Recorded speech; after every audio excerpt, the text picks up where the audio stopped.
Why?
Hello, Warwick. Can you hear me?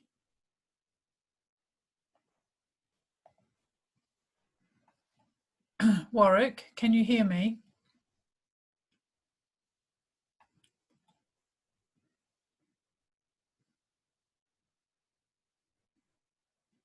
Hello?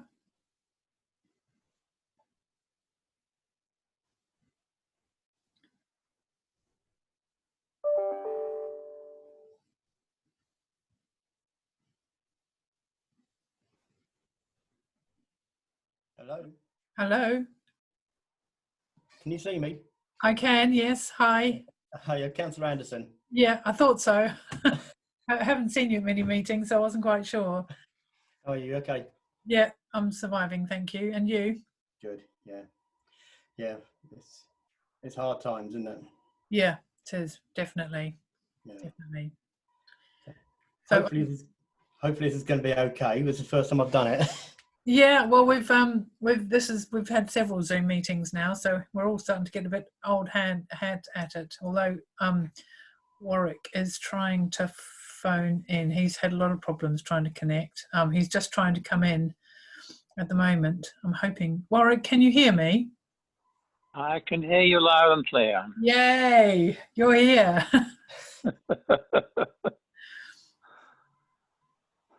Okay, Tom's now coming in. I like your pictures on the wall, Tom. Oh, there he is.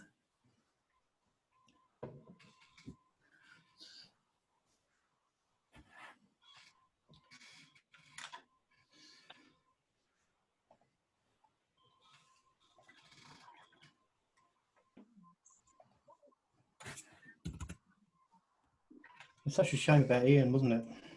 Oh, dreadful. Really, really dreadful.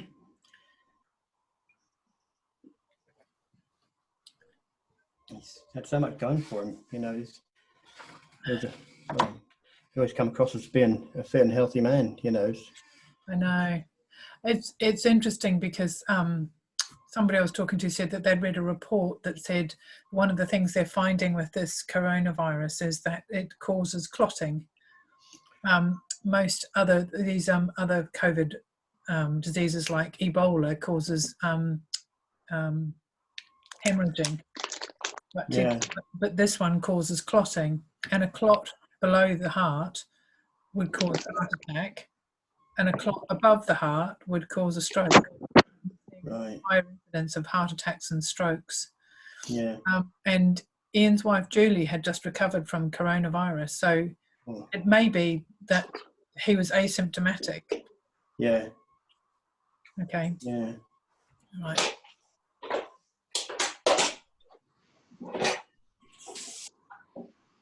But we've no way of knowing. It's all speculation, isn't it? No. No. Not heard of many cases up on Studlands. There's been a couple that I've heard of. But Yeah, they have. Well, there seem to have been quite anecdotally quite a lot of people. yeah.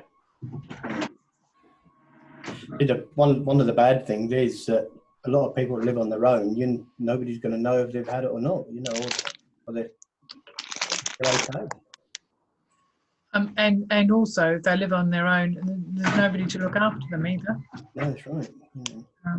That could push the figures up, quite astronomical. Yeah, because the figures we're getting are only the people that have been tested.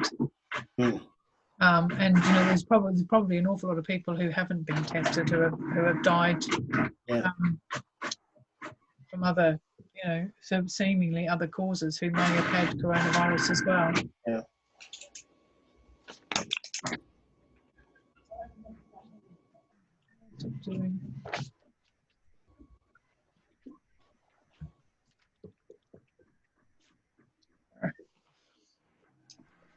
Job.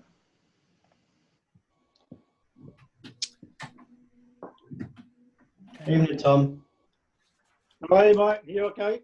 How are you? Good, thank you. You been busy? Oh yeah, we're still flat out. We're still working flat out. We haven't stopped. Are you just working around the estate? No, I'm working full time at the recycling yard, and then with the fostering we're busy as well, and then helping everybody when I get home from work. Oh, I see. Right, okay. I've done nearly 200 trips in 4 weeks. Sorry? What, the recycling yard in Newmarket? Yeah, the metal recycling yard in Snowball. Oh, you're there, are you? Yeah. Oh, I didn't realise you were there. Yeah, I've been there 20 years now. Have you really? Yeah. Yeah, man. They still service all the council depots, so we stayed open. Oh, is that right? Yeah. I didn't know that. I pass it a few times because I use the Mercedes garage behind it. Yeah. Yeah, so I get the horse box service there. So I always pass it and think, it's a busy old place. It's a big old place. It's the second biggest in Europe. Is it really? Yeah. All metals, is it? It used to be Nappet. It's now EMR. Oh, right, okay. It's a family-owned group from Warrington. I never knew that. They've got over 2,000 depots worldwide. Oh, right. Oh, there must be money in it then. Oh, yeah. Where there's much with brass. Yes, yeah. Good.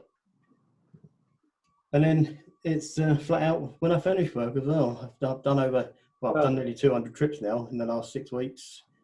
And prescriptions and shopping and. Is that just for people around? Yeah. The around the area. state. Yeah. Right. Okay. That's 200 that we don't know about. But that's on top of all the ones that we've done. Yeah. Hello. Yeah. That's a hell of a lot. 187 was the last count. You really? Hello, Chris. Hello. Can you hear me? I can hear you. Great. You look like a pilot. Oh, yeah, I am. Yeah, I'm just flying at the moment. No distraction.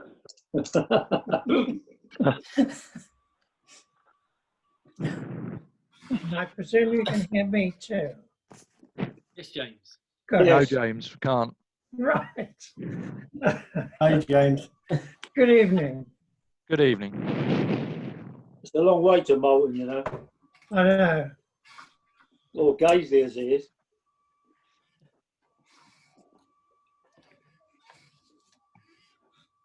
Have we got any visitors tonight? Deborah? You're muted, Deborah. Sorry, thank you. Deborah, have we any visitors tonight? Yes, I believe we do have a couple of members of the public tonight. I'm just Right. waiting on one other to come in.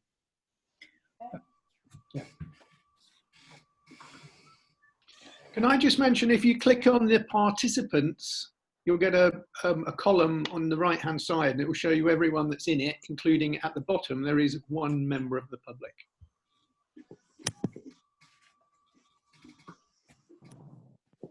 Well, I'm pleased you got participants on your screen, but it doesn't have participants on my screen.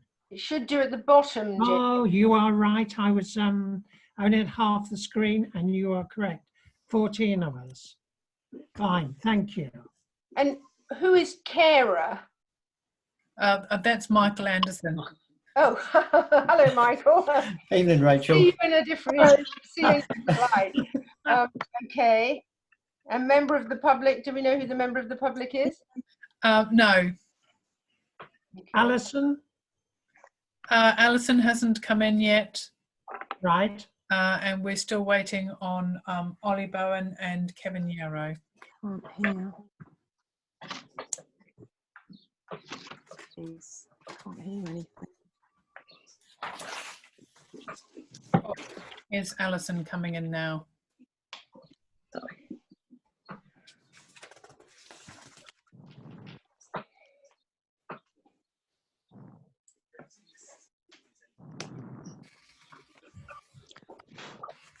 And have we got our new Debbie? She hasn't yet arrived. Okay. So here she comes. Hang on. There's a couple more people coming in now. okay. We're still waiting on Kevin and Ollie. We'll need a bigger screen.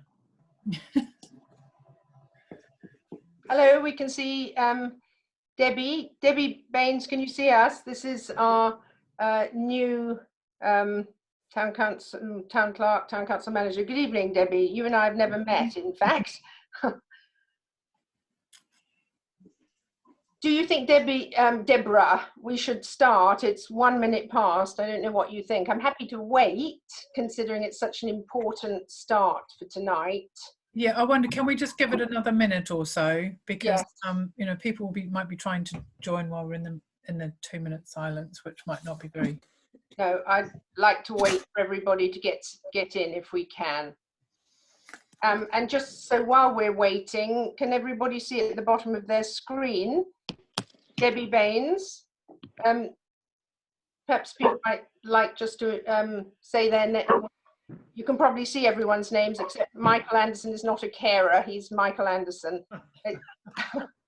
Very caring, though. He is very caring. He might be a carer, but and everybody else has got their names up. And we're just waiting for a couple more of our councillors so we can include them. I can just explain that, Rachel. It comes up carer as in because it's a foster carer's computer, you see. Oh, right. Well, there you are.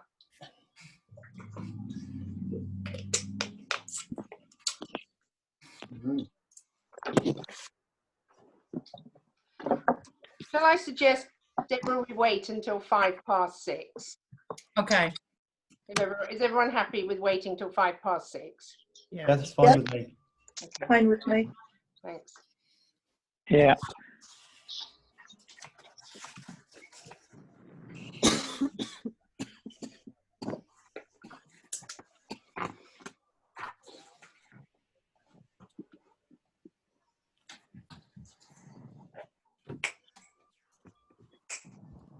It's rather amazing the way it comes up with everybody's name.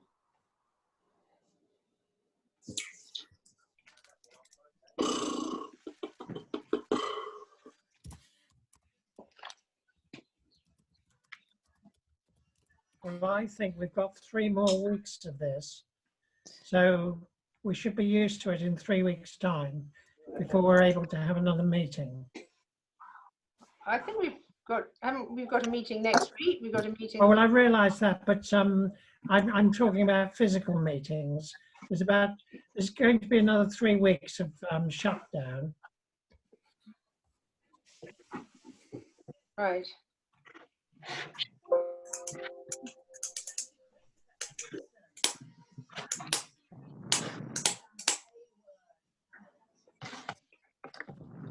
Evening, Kevin. Good evening. Good evening. We're waiting till 6:05 in light of the fact it's such a solemn meeting. We're just waiting on Ollie, but we might have to start without him.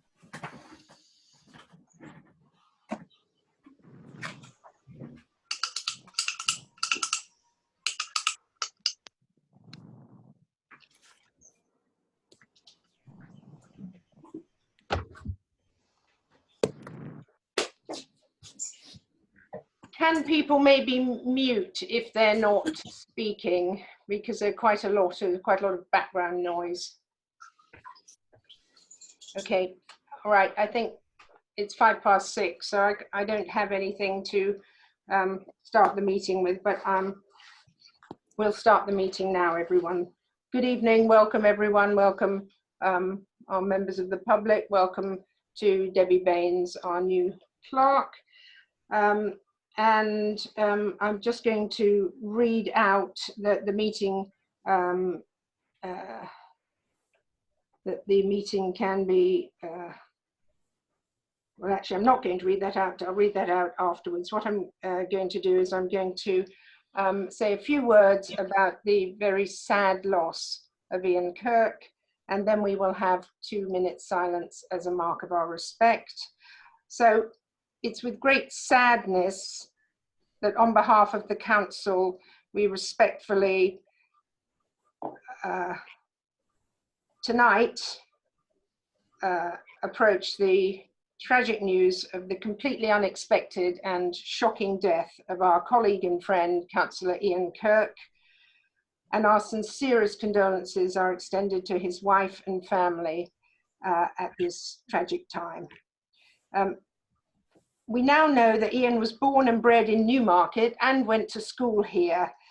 He was a true Newmarket boy. He had a successful career as contracts director for a pharmaceutical company.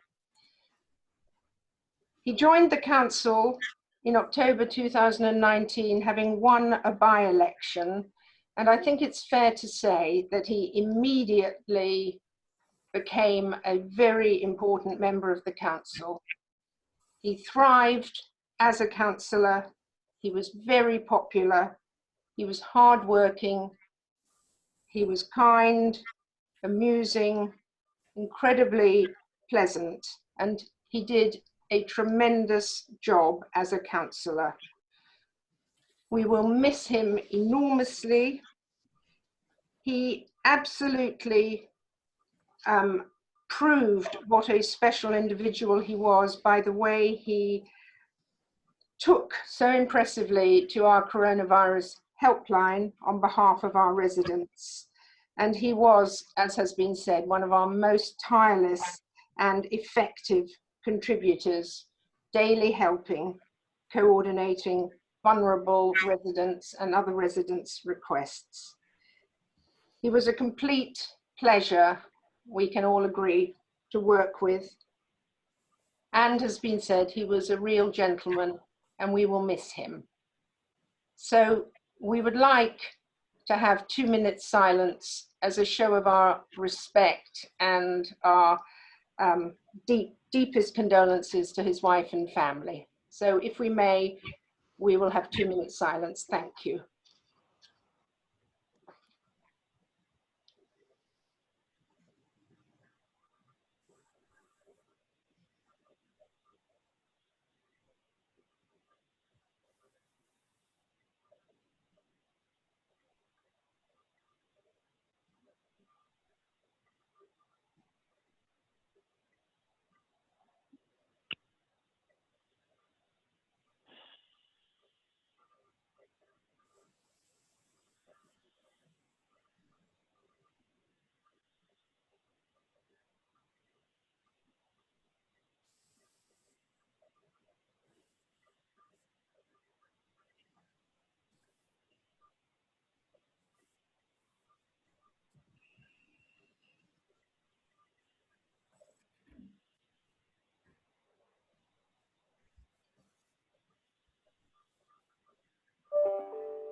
Thank you very much, everybody.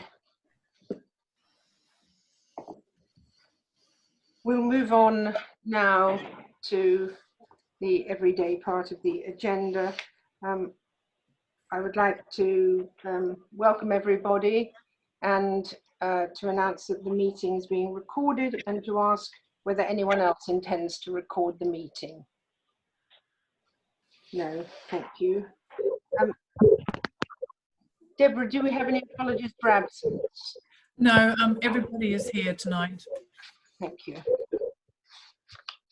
Can't quite see everybody on my screen, but I think I can see them down the side. Right, thank you. Item 4, interest, declaration of members' interest, and to remind councillors of the need to keep up to date their register of members' interest and to consider any requests received for members' dispensation. Do we have any such requests, please? Thank you. Item 5, to receive and confirm the minutes of the Town Council meeting held on Monday, the 20th of April, and any matters arising. So I'll go through these. Page 1, please speak up if you have any comments on the accuracy. Page 2, page 3, page 4, and page 5. Is everybody happy with those? Do I have a proposer for those minutes? Councillor Drummond, a seconder. Councillor Lackey. Sorry? Peter is oh, thank you. in favour. Thank you, Peter. All those in favour, please raise your hands. Can you see everybody, Deborah? Yeah, I can see 1, 2, 3, 4, 5, 6, 7. Yeah. Andrew, how do you vote? Is that Andrew Appleby? Yes. I got my thumb up, yes. You got your thumb. Well, I can't see you at all. You're not appearing on my screen. All right. Councillor Hurst, how do you vote? Yes, I vote to agree then, yes. Right, great, thank you. And Councillor Corbett has said he would. Yeah. Okay. Fine, thank you. Okay, now matters arising. Page 1, page 2, page 3, page 4. Madam Chairman? Yes. Okay, page 4, appointment of town clerk, and delighted to see Debbie Baines here with us. Thank you. Good to see you. But I am concerned because the minutes clearly state that the new town clerk's starting date was to be agreed. And most people, I think, interpret that to be when the crisis was over. And there was an expectation that the Human Resources Committee would formulate a sensible plan for the handover of duties from the acting town council manager to the new town clerk. Yet this week there appears to be a flurry of activity by yourself, Chair, and Councillor Drummond, which, as far as I understand, means that a contract and a start date have been agreed with the new town clerk without reference to the town council, as I say, all in the space of this last week. Now, I think, and I believe, the town mayor cannot make such decisions.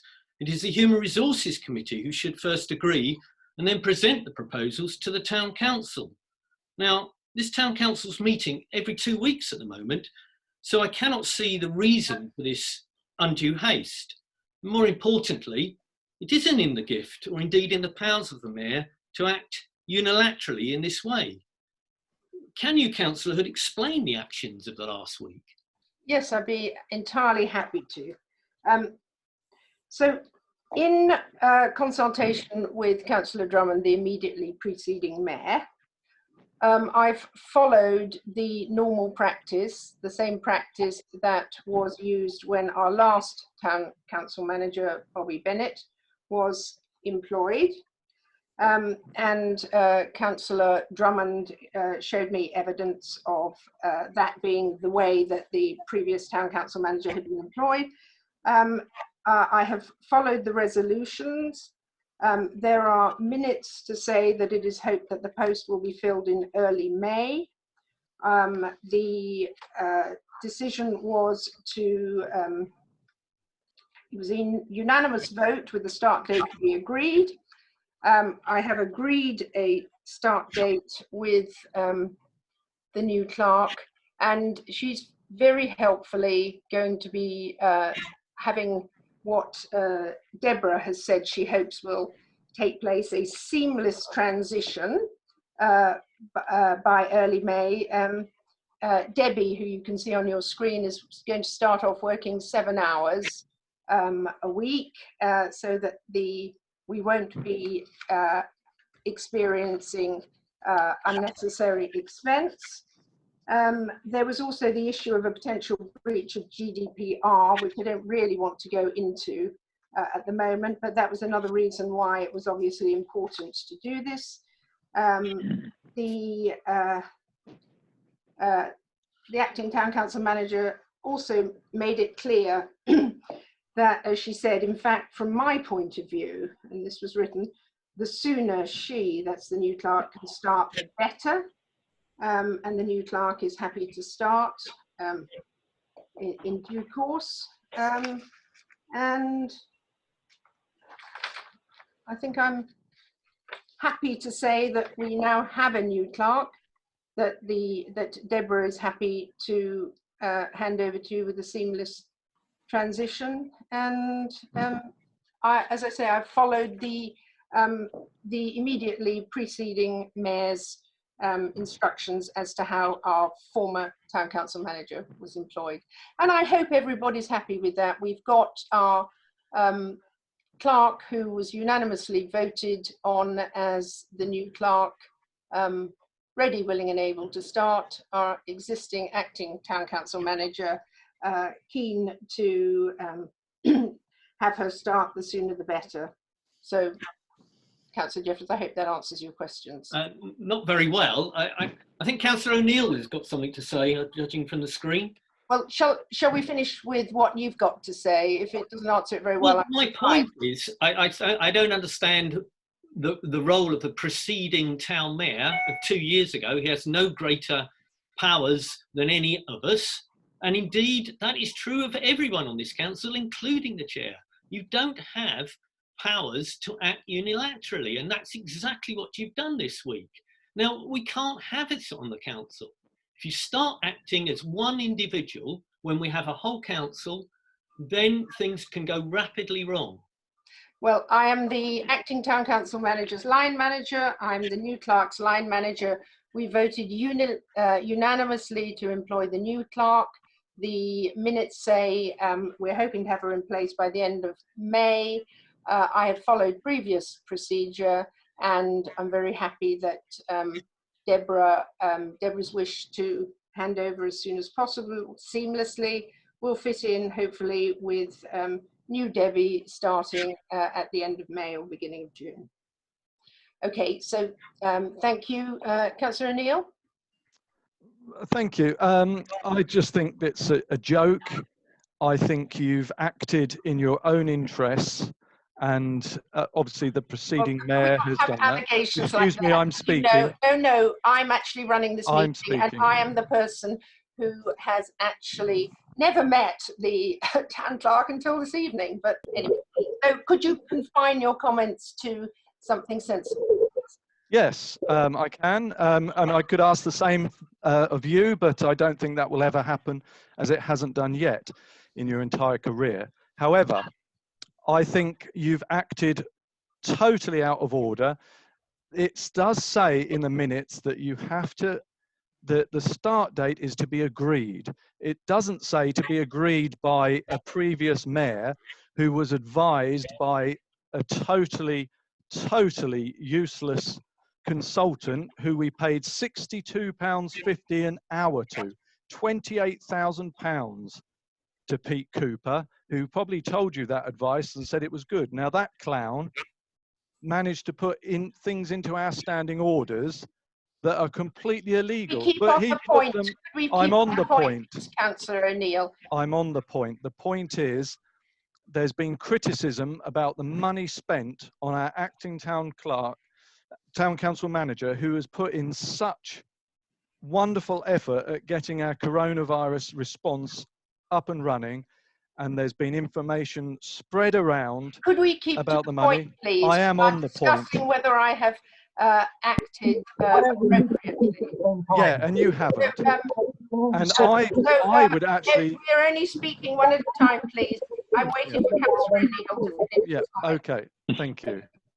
My point is, I believe you should resign because you've acted with total disregard for this council. You haven't consulted with anybody except Councillor Drummond, who was a preceding mayor 2 years ago. Now, it's disgraceful that's happening. No one was consulted.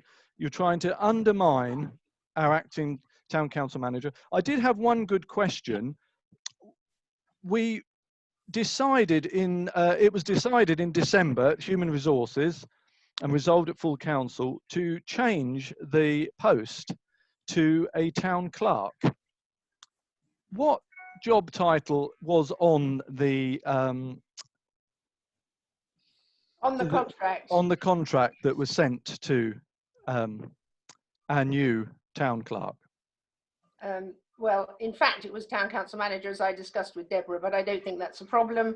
I suspect that there's no problem changing it to town clerk. So, in other words, a hastily agreed contract was made up without reference to council, and you managed to mess that up. Is that right? Absolutely not. Anyway, oh, you didn't mess up. You got it right. I thought you just admitted you got it wrong. No, I haven't said that. And also, I'm a bit. Oh, so you've got it right. Have you got it right? So we put town clerk on there, did you? Shall we try and move this debate from to a more sensible level? Well, I think you should have done that before and actually asked the council. Like to speak. Councillor Caesar, can you hear? Oh, sorry. Yeah, just tuned out from another. I just feel this is very ill-timed and done without the spirit of agreement of the HR committee or the full town council, because you know, Deborah has done a fantastic job in an unprecedented time of crisis, and we could not have achieved anything that we've done without her.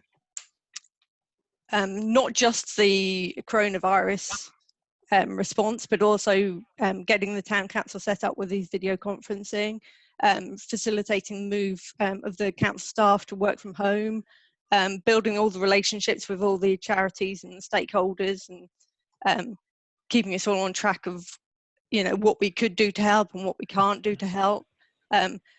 And it just feels like you're rushing a handover of staff that does not need to be rushed at the moment.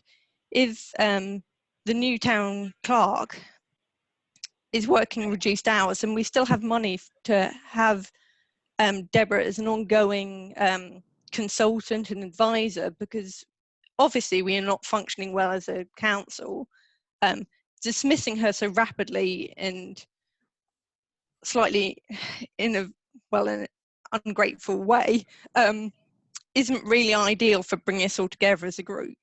Well, I'd like to comment on that, because the fact that Deborah has said that she would, I think her words were, in fact, the sooner, from my point of view, she can start, the better, is something Deborah said.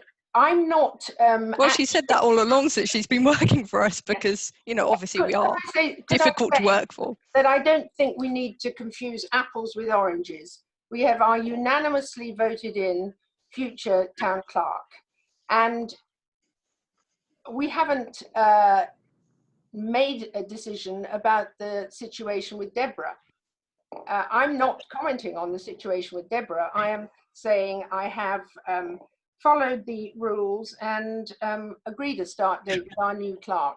If that wants, if people then have a view that they would like Deborah to stay on, that's a different issue, and we can always bring that back to, I don't quite see how the new town clerk's start date being 7 hours a week for part-time for the foreseeable future is something that impacts on when Deborah departs.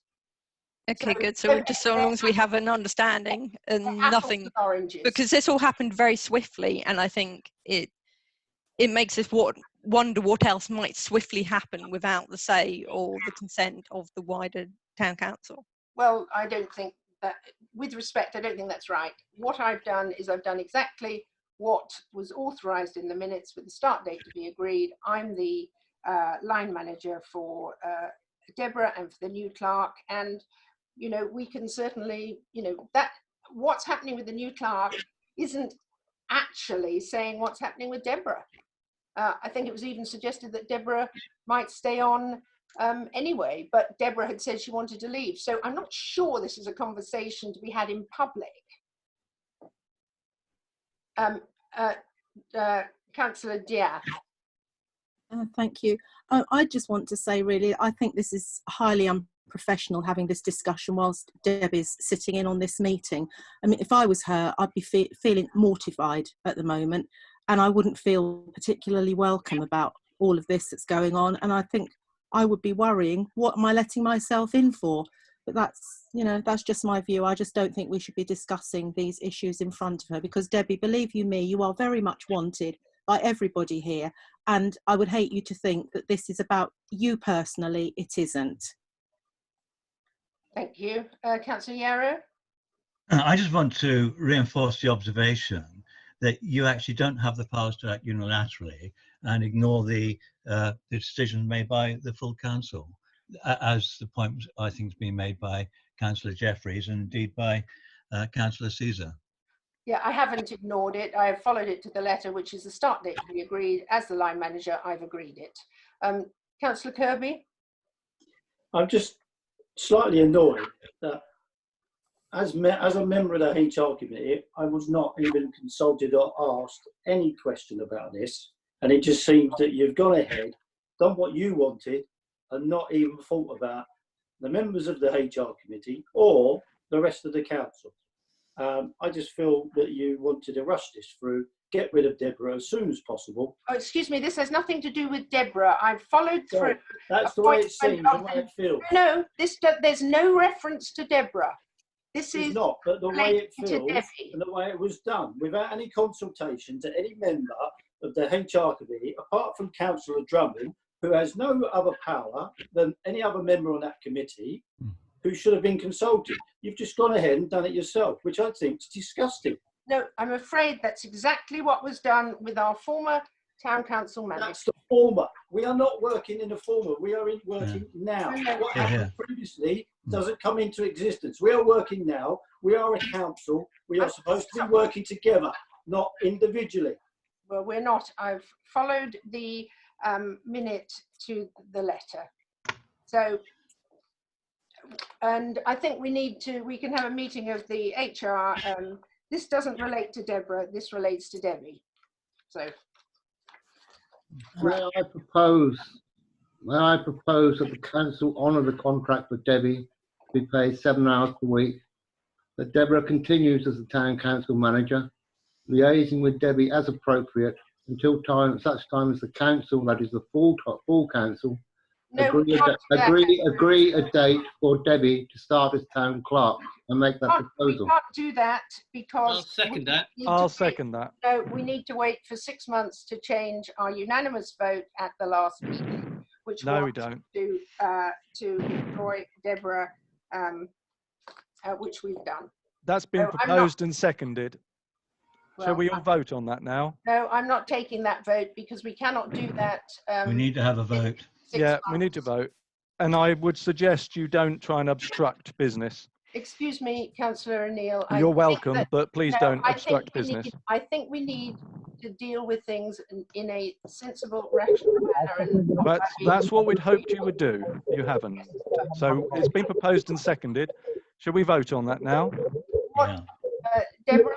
Show of hands, everybody. No, we can't do that, Deborah. Chris, can you just clarify what the proposal was again? It was from Andrew. I propose that the council honour the contract with Debbie to be paid 7 hours a week. That Deborah continues as the town council manager, liaising with Debbie as appropriate, until such time as the council agree a date for Debbie to start as town clerk. That is the full council. Well, we can't do that because we've already had a motion in the last minutes to... I would suggest the contract is void. No, well, it's probably void. It's certainly voidable. Can I state, I think the minute that was agreed from the last meeting, what the proposal that's just been put to the council, I don't believe is any that adds to the previous minute. It doesn't contradict it. Absolutely. So we can vote on it. So it's been proposed and seconded. Shall we have a show of hands? Well, first of all, hold on. I think we need to be clear what's happening. Well, we are. Well, you may be, Councillor O'Neill. At the last meeting, these minutes, which we have just accepted, said that we unanimously voted to offer the appointment to Debbie with a start date to be agreed. Has it been agreed this by doesn't who? contradict that. This is just confirmation and further detail. And no contract for a town clerk has been signed. Incorrectly, one for a town council manager has, obviously. So it's been proposed and seconded. Let's vote on it. I'd like a named vote, please, Deborah. Can we just confirm what we're actually voting for? Well, we're voting not to follow what Deborah wanted, which was, quote, to, in fact, the sooner, from my point of view, the new town clerk can start, the better. And and Debbie has agreed that she would be happy to start at 7 hours a week going forward, starting next week. And I have followed the procedure of this council from the last employment of a town clerk. Can I just ask one question? Can I ask one other question? Did you at any time approach Deborah, our acting town centre manager, town clerk, of what date she would be prepared to leave when deciding on what date you would approach Debbie to start? Debbie starting and Deborah leaving appear to me to be two entirely different things. I'm well aware that various members of the town council have authorised Deborah to work as many hours as she chooses. So that was a completely different situation from employing the town clerk that everybody unanimously voted for. That I move the vote be put. Sorry? I move the vote be put. And I've asked for a recorded vote, please. Can we confirm what that vote is? Andrew? That question is going to be. Am I still on? Am I still Yeah. open? Am I? Yes. Go ahead, Andrew. I propose that the council honour the contract for Debbie to be paid 7 hours per week. That Deborah continues as town council manager, liaising with Debbie as appropriate, until such time as the full council agree a date for Debbie to start as town clerk. Well, I don't actually have a problem with that. Excellent.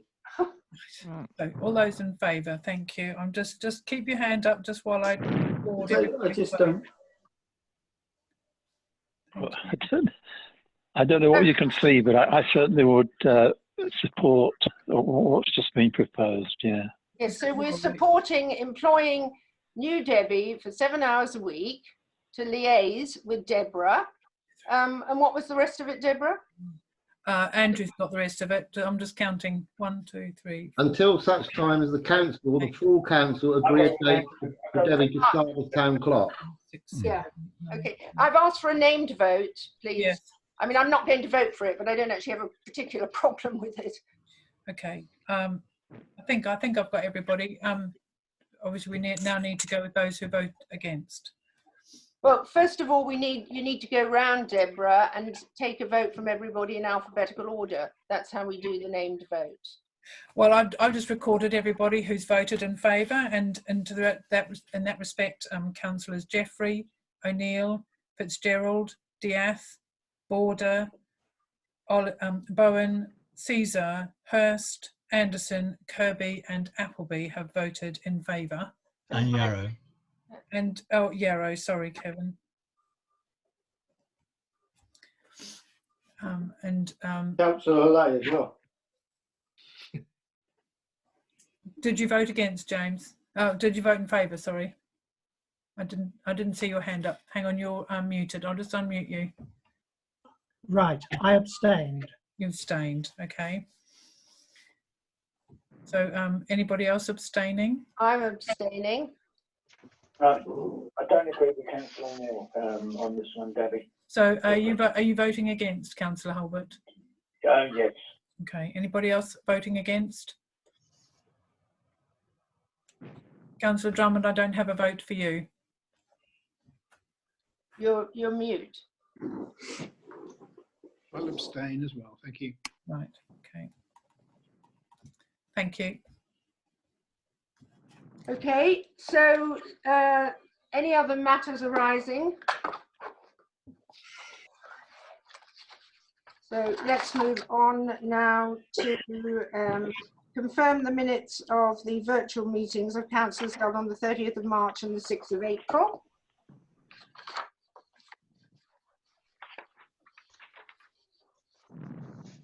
That was a previous agenda. Oh, was it? Yeah. Oh, sorry, I'm looking at, yeah, I've moved the agenda on to somewhere else. Okay. Now we've moved on to public participation. Yes. Do we have any public participation? Would any members of the public like to speak?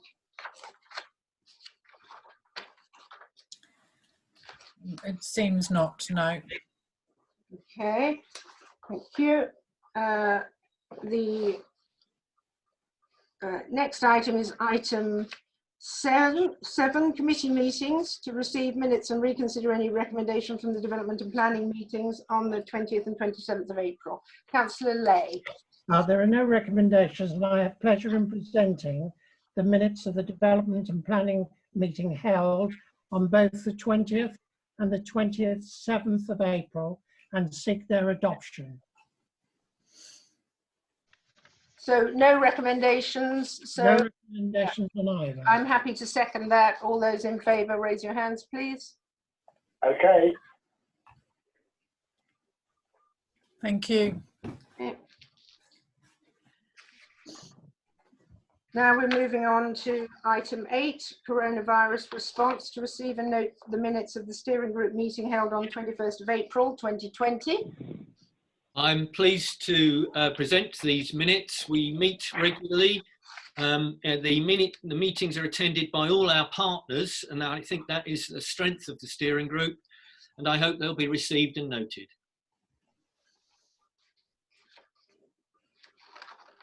Did you hear? Yeah. Yes, we heard. Yeah, we heard. And we need to look at the, everybody needs to be, oh, yeah.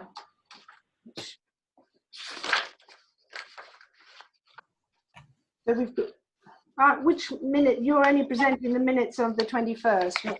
That's correct. The minutes of the 7th in here. Yes, too. unfortunately it's dated incorrectly. It is the 21st minutes, but dated incorrectly. Right. I wondered whether anyone would notice. Well, well done, Mayor. Thank you. Old teacher's trick that, mate. And we need to note the cost breakdown at the back of this, particularly since we are dealing with adverse comment from people, and we need to all be aware that people are we voting for these, Councillor Jeffries? Have we voted? It's a financial update. You're receiving them. You've received the minutes. Yes. You're receiving an update on the finances. Okay. I can't add anything more to them. We know that it was an expensive thing to get started. We started ahead of everyone. We have been successful thanks to the hard work of many volunteers, and particularly members of this council who have done the coordinator role and the helpline roles. And that's how much it's cost to set it up. But I think it's a fantastic thing that we've done. So we have it. I think everybody would agree that we've achieved a lot. I personally am concerned about these costs. And as we know, I didn't vote for this, and nor did some other councillors. So I think we need to have a regular update, particularly in light of concerns about extra staff hours, etc. Although I believe that we are hopeful that staff hours, Deborah, are now back to relatively normal. Would that be right? Yes, that would be right. Although this time of year, of course, is financial year end as well. So the finance officer ordinarily works extra hours at this time of year to complete the end of year. But other staff will not be working. Julie Ashton, our minute taker, is also working, doing some extra work. She's minuting the steering group meetings as well as the normal council meetings, and she's inputting data into the database as it comes in. Can I just ask the minute taker, actually, if there are many new registrations currently? I know there were a lot to begin with.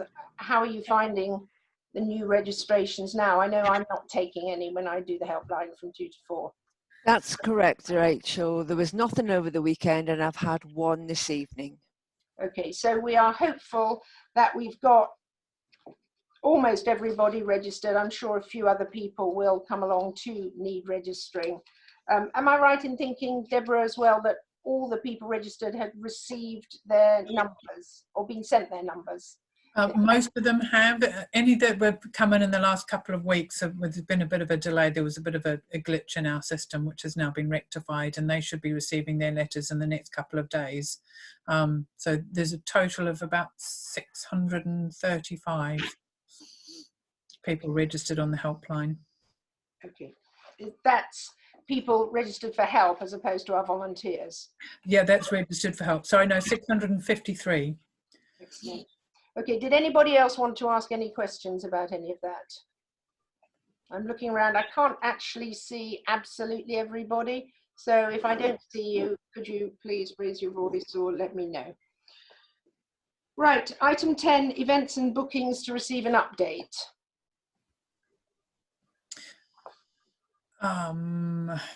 We don't think there is an update, is there? Yeah, Chair? Yes, Councillor Lay. One of the updates on the events and bookings is that this week I have agreed in principle that provided we can open the Memorial Hall on the 1st of October, I have 25 craft fairs which will be in place on the day to open up a new craft market in Newmarket to help bring more people into the town. Okay, and that's been, have you had communication with Christy, the events manager? I have, but I've had one meeting which she wasn't able to attend. So we're ready to look at it in detail. But as far as I'm concerned, we only need to dot the I's and cross the T's because we are there or thereabouts. Councillor Jeffries? I just wanted to congratulate Councillor Lay. I think that's a brilliant idea to return the market to the Memorial Hall. Fantastic. Thank you. Councillor Lay, do you have an update on the carnival and soapbox?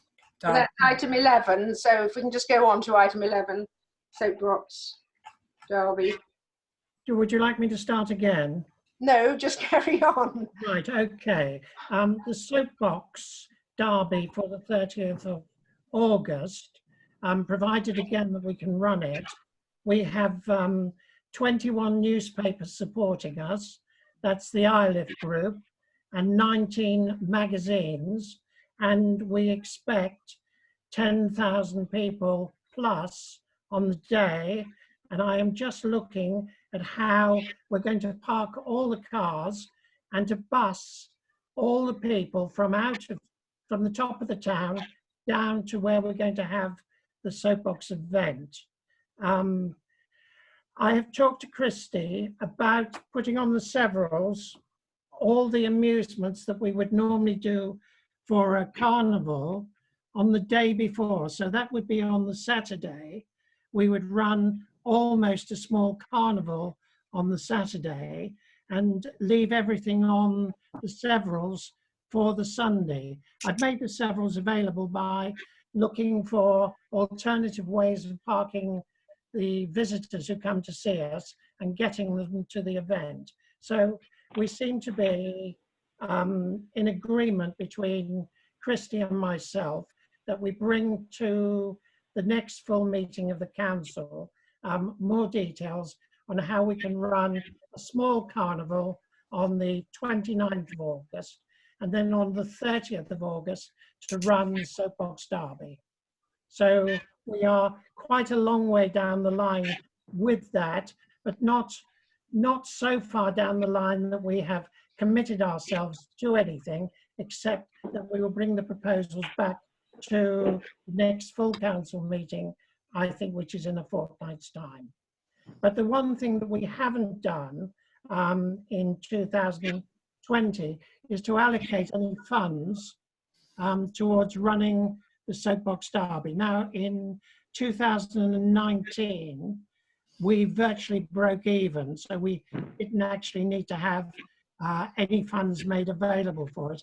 And I don't believe in 2020 that we'll actually need any funds, but we should be allocating funds into that pocket so that if for any reason we as a council need to have money in there put aside for this project, we should have it.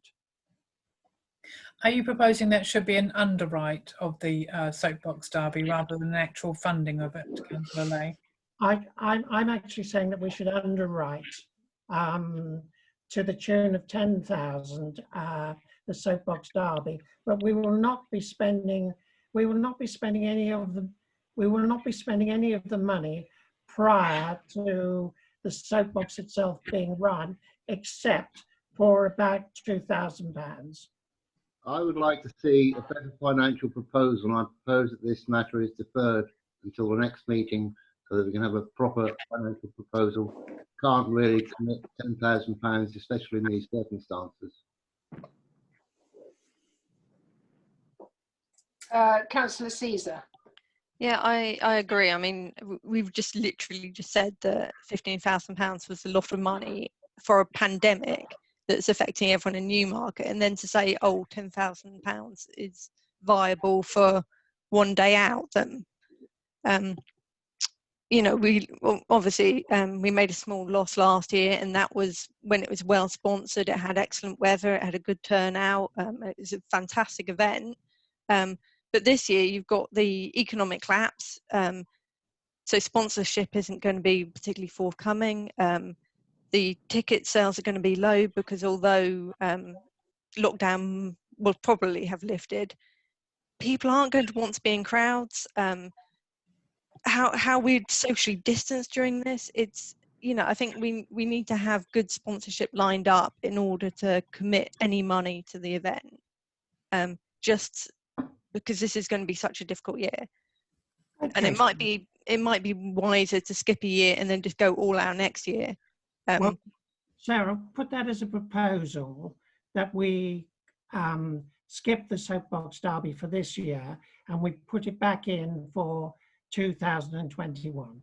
Would you be happy with that? Because I'm not saying write it off entirely now, but you know, if we could guarantee we got enough sponsorship well in advance of it, then I think we can also still support it and just hope that we get a good crowd. But I just feel it might be better just to go major event next year, because by that time everyone will have the money to, you know, take the kids to this, and you know, all those children that are very anxious about crowds at the moment should have got over it by next year.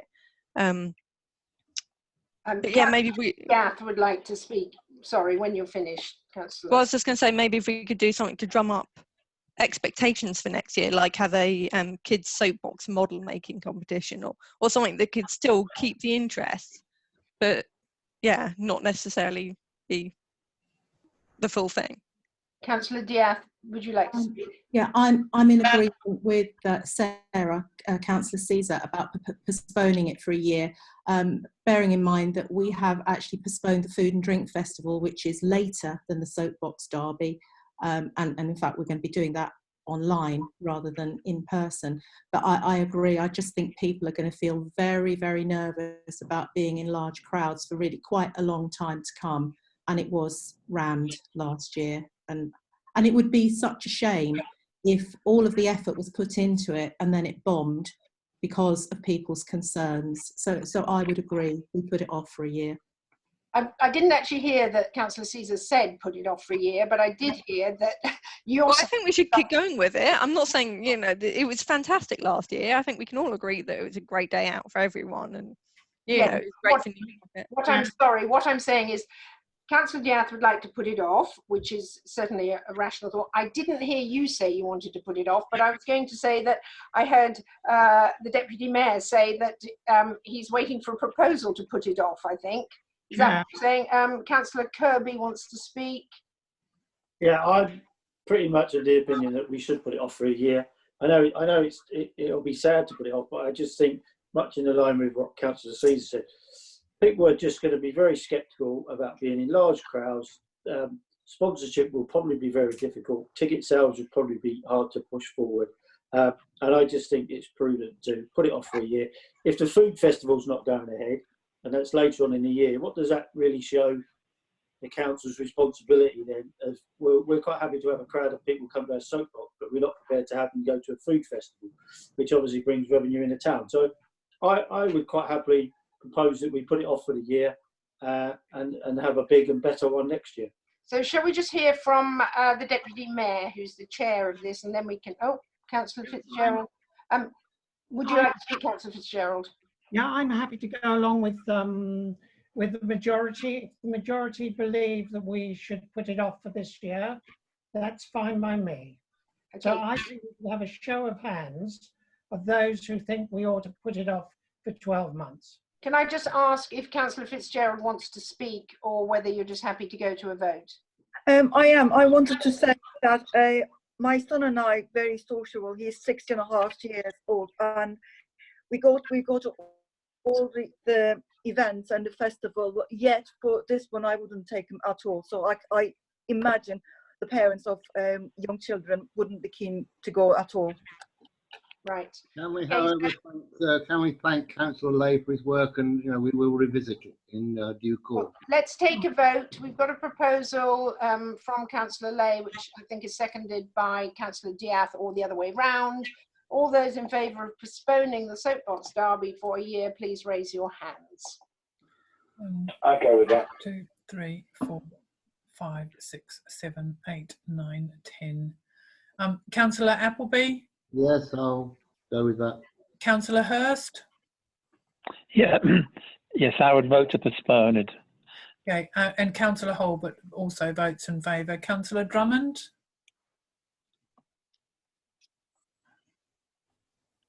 Have you muted Councillor Drummond? No, I muted myself. I'll abstain from this, thank you. Right, okay. So I think that's all but one in favour and an abstention. Thank you. Well, I'm abstaining too. Oh, sorry. Yeah. And I didn't see what Councillor Lay did. You're voting to postpone, are you? Well, he proposed it. Proposed it. Okay, sounds good. All right, so that's pretty clear. Yes. Right. Chair, look, in light of what we've just proposed, that we don't believe that people being together in crowds is the right way to go, and that's the feeling I've had from the rest of the councillors.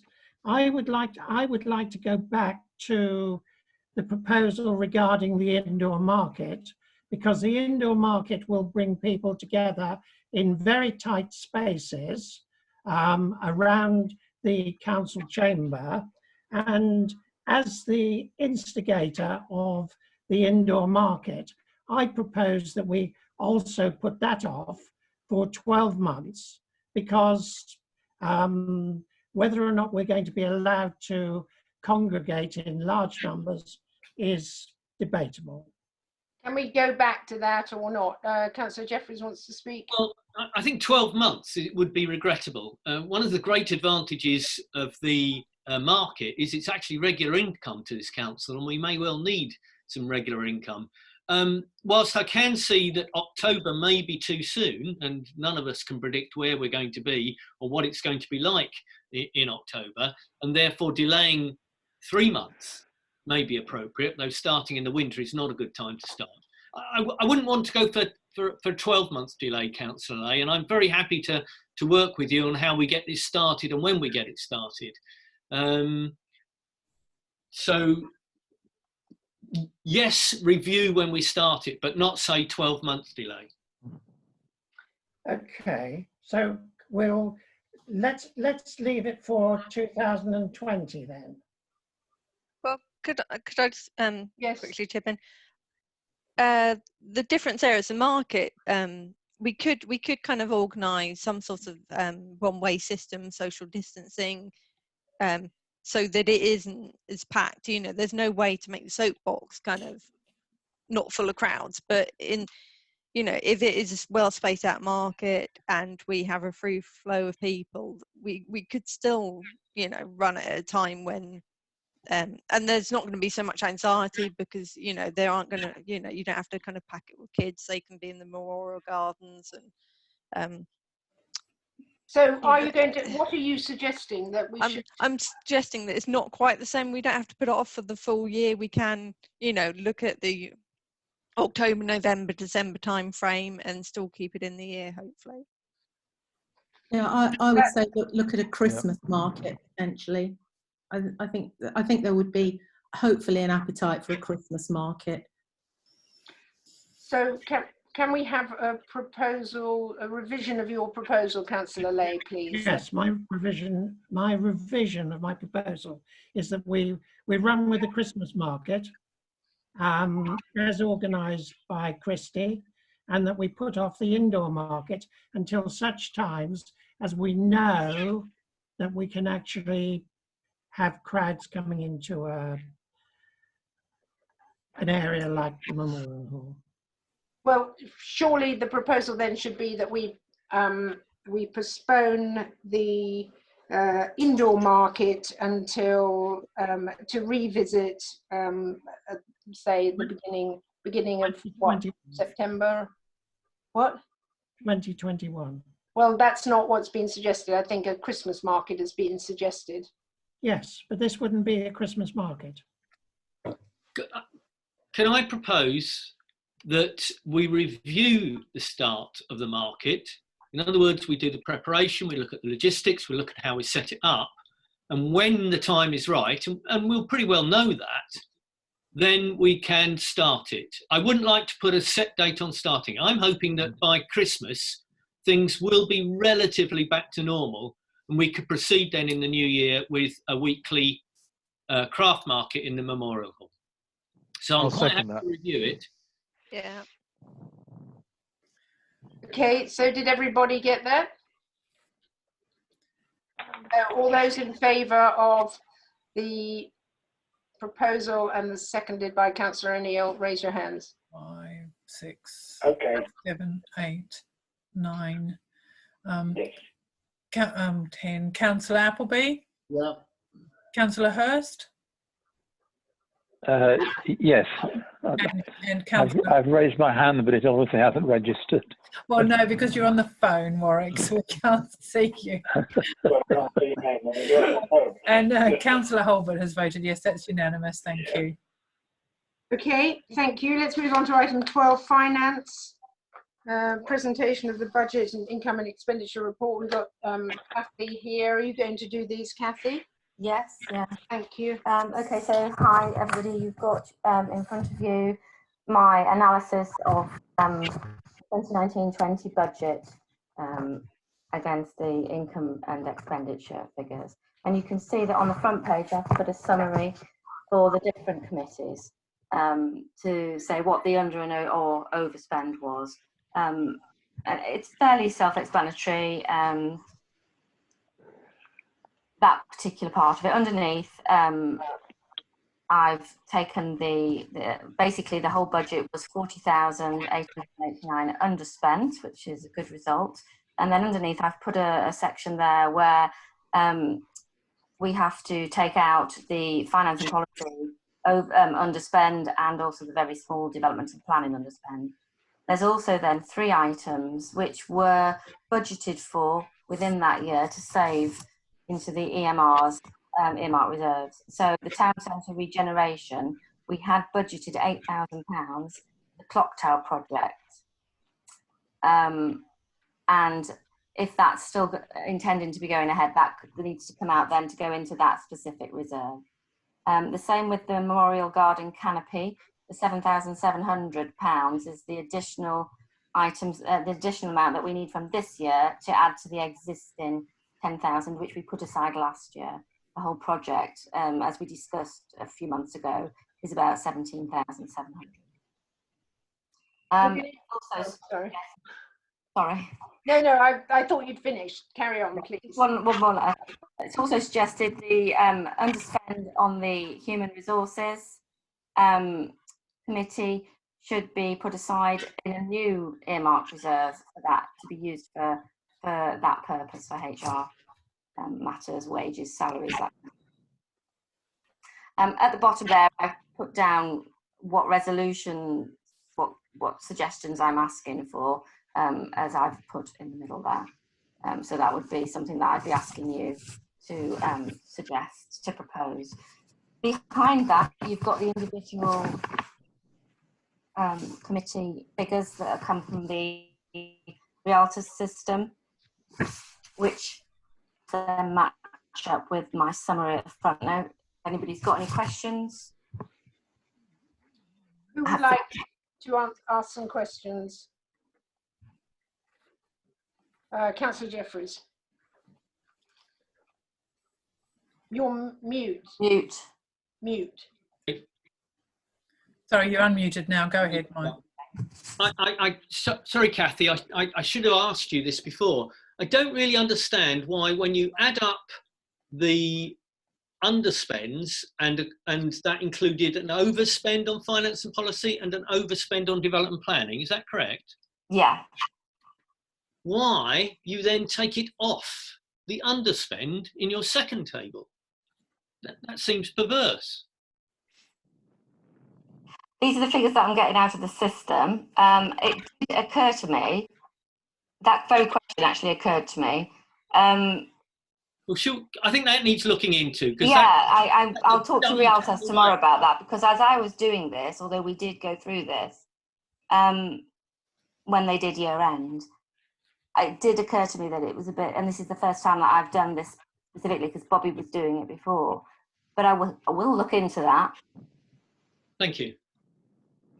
Yeah. Any other questions? Deborah, will these all be coming to the requisite committees in due course? Well, I think the decision about what to do with underspends and overspends needs to be agreed by full council. I don't know, I think there's enough slack in the timetable for end of year that we could actually defer a decision on this particular resolution until the next meeting on the 18th of May, which would allow Kathy a time to investigate the question that's been raised by Councillor Jeffries. But in terms of agreeing what to do with underspends and overspends. That has to be a decision by council overall. But individual committees will be, once they start to meet again, will receive copies of their end of year statements, I'm sure. I suggest we postpone the resolution to the 18th of May. Is that okay, Kathy? That's absolutely fine. All of this can be done. I can carry on with the new year, which I am doing now. Okay. No rush on this, and it'll give me time to. It's difficult to contact Realtus at the moment, but so that'll give me time. So we're postponing this until the next meeting. And what are we doing with item C, calling a meeting of the Finance and Policy Working Group? Well, that was specifically to look at the impact of income or loss of income on the budget for the coming financial year. So we could, I mean, so in a sense, they're two separate things. So the item about underspends and overspends is relates to the previous financial year, and the proposal to call a meeting of the Finance and Policy Working Group to review the impact of income on the budget for the coming financial year is sort of two separate things. But that's not to say that the Policy and Finance Working Group shouldn't have an oversight of what's happening with end of year. So we could postpone that meeting until after the 18th of May. Do people want to postpone that meeting? Kathy, are you trying to speak? Yeah, thanks. I was just going to say we haven't actually discussed B, but that was Vinement's request to make out of this year. But as you noticed, it did include the 10,000 for the soapbox. So again, it's kind of all one. That's sort of changed now. So it would be good to get a whole new report together. So do you want to bring that back to the meeting on the 18th? Yes. Yeah. Okay. And should we then call this Finance and Policy Working Group meeting on the 18th? Should we decide when we want that meeting on the 18th? Should we decide when we want that meeting? I would only say that it should be not long after the 18th, because I think it's quite important that we look at how our budgets have changed as a result of this crisis. We do need to know where we are. So I don't mind a 2-week delay or a 3-week delay, but it must be sooner rather than later. So is there any problem with calling it next week, for instance? Yeah, I can't see any reason to delay it, to be honest. Okay. So we could call it to happen after the development and planning meeting next week, if people are happy with that. Yeah. Okay, so I'll propose that we'll call that meeting. I don't actually know who's on the Finance and Policy Working Group, but I'm sure we've got it written down somewhere. Yeah, and that would be a working group meeting rather than a formal meeting of a committee. So, you know, we don't have to have the 3 clear days notice. And that will be reporting directly to the next meeting on the 18th of May. Okay, well, that seems very satisfactory. Is everyone happy with that? All those in favour, raise your hands, please. Can I have the date, please? I think it's the 11th. Thank you. Thank you. Monday, it's the same day as the development and planning meeting, but immediately afterwards. So should we say 7 o'clock? Yeah. Okay. Sorry, as a working group, we could just follow on, can't we? We can, but we probably ought to give people some idea because not everyone's on there. Yeah, but not everybody on the working group would also be on development and planning. So there have to be 2 separately scheduled Zoom meetings. Yeah. Okay. Fine, thank you. Right, item 13, public space protection order to respond to the consultation on whether to extend the existing public space protection order. Would anyone like to speak on this? Councillor Drummond. Thank you very much, Mayor. So we set this, or we approved for Forest Heath, as it was at the time, to set up a public space protection order for us in September 2017, and it ran to 2020. It really came about prior to that because we had quite a nighttime economy in town, mainly at the nightclub, which is now flats. But the police would still like us to continue with this. And it basically means that in the mapped area, it's essentially illegal to be consuming alcohol in the streets, and that an officer can actually make somebody surrender any alcohol that they are drinking on the streets, and if they fail to do so, they would be subject to a fixed penalty £80 fine. I propose that we continue with this. As I say, the police would like us to, but we do have to let West Suffolk Council's Families and Communities Cabinet member, Robert Everett, know that we want it. Councillor Jeffries? Yeah, I second that. The area includes 2 areas that have been a concern, which is our own pavilion, that's included in it, and there were problems with St Mary's Churchyard during the summer, and that's included. So yeah, I think we must continue with it to prevent large groups drinking in those places. Yeah, I agree. Okay, so we'll just go to a vote. All those in favour of continuing with it? Anybody not in favour? Okay, so that is unanimous, thank you. Well, I'm assuming councillors Appleby and Hurst have voted in favour as well. I'm sure they'll speak up if they haven't.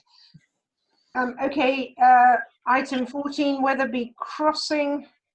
Do you want to do this update, Deborah? Yes, so we had a meeting with, a phone meeting with the Miro Golden, the barrister, and as a consequence of that, it was agreed to seek a further extension to the deadline for receiving, for preparing and submitting our statement of case. So or a delay to the inquiry itself. So as requested, I submitted a request to defer that, and they've come back and agreed a further extension of the statement of case from the 5th of May, or 4th, it was either today or tomorrow, until the 26th of May. And the barrister has confirmed that that would be sufficient time for her to then prepare a statement of case. And all other parties' statements to be submitted by the 9th of June. So Rachel was intending to do a lot of work around interviewing people and attending libraries and things. So we'll have to see whether or not she's able to do the work she needs to do under the current restrictions. The member of the Rights of Way team from the Planning Inspectorate, who I've been communicating with, indicated that the inspector would review the position when further guidance is published, and he's indicated he may hold a telephone or video conference to discuss the best way of moving forward with the inquiry, which would happen between the 12th and the 18th of May. Also, as part of that meeting with the barrister, it was noted that we would benefit from the services of an expert witness, particularly around interpreting historical documents, in particular enclosure acts. And she gave us the contact details for somebody who might have been able to help. But unfortunately, because she'd previously been involved and supported the Ramblers Association, she felt that her independence as an expert witness could be questioned. So she's recommended somebody else who I've just received an email back from, and she has indicated that she would be able to attend on the 28th of July. I've also asked her to provide an indication of fees, but she would need to see the evidence and details of the case and to know more about it in order to be able to confirm what her fees would be. And she, in consequence of that, just in the last hour, the barrister has responded and said that she was conscious that we do not yet have our statement of case drawn up, so I would recommend that you send through to Rosalind a copy of the County Council officer's report, a copy of Mr Smythe's statement of case, a copy of the Network Rail's objection statement, so that she is then in a position to give us a quote. Obviously this will be in addition to the barrister's fees, but the barrister feels that we would have a much better chance of a much better case if we could have proper interpretation of these historical documents, which we will be relying on. Okay, and so it goes on, but it's very important that we make sure that we resist this potential closure with everything we can muster. So I know that is something people all feel very strongly about. Right, let's move on to this traffic regulation order. Consider the draft total traffic regulation order for the market. Councillor Drummond, yeah, you please speak. Okay, thanks very much. I would like that I propose that we support this traffic order. It's for the market. At the moment, there is an order in place anyway. This just kind of reinforces it going forward, and it does also solidify the market having returned to the high street. So I think it would be very sensible for us to support this. It just basically says if we object, I would like to think we don't object, and if we do respond, I would just like us to actually support it, please. Thank you. I'm happy to second that. Does anybody want to comment on it further? Okay, so all those in favour of supporting, please raise your hands. I agree. Yeah. Andrew? Okay. I agree. Warwick? Yeah, I agree. Thank you. I agree, obviously, Deborah. Yes, thank you, Peter. Unanimous, thank you. Item 16, the West Suffolk Council Service Level Agreement to note all areas of work except hanging baskets will continue in accordance with the Service Level Agreement. Did anybody want to comment on this? Do we need to vote on that? No, we're just noting. No, it's just for noting. Okay. Item 17, Severals cricket pitch. Again, to note the start of pitch preparation has been approved at no cost to the council. They haven't actually started work on site, and I'm just still waiting for the paperwork from the contractors, just, you know, proof of public liability and health and safety, you know, risk assessments, etc., prior to start of work on pitch, but I'm staying on top of that. Okay, health and safety, to note the risk assessments completed.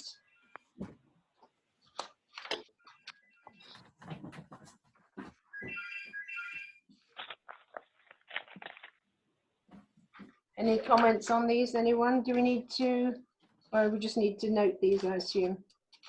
Yeah. Okay, so we're noting those. Policing, to receive an update on the operation to manage antisocial behaviour in Newmarket. We've got a report here explaining that fortunately the antisocial behaviour has been dealt with in a positive way and is now not the same problem that it was last year. So would anyone like to comment on that? Councillor Drummond? Well, it's very good news, and I wonder if we could send a letter of thanks to the police for dealing with it. They don't often get thanks. I think that's a very good idea. I'd be happy to second that. Anybody not want to send a letter to the police? All right, so we have a proposal to send a letter to the police thanking them for dealing so well with the antisocial behaviour from last year that carried on to this year. So all those in favour of doing that? Yes. Yeah. Anybody not want to send a letter? No? Okay.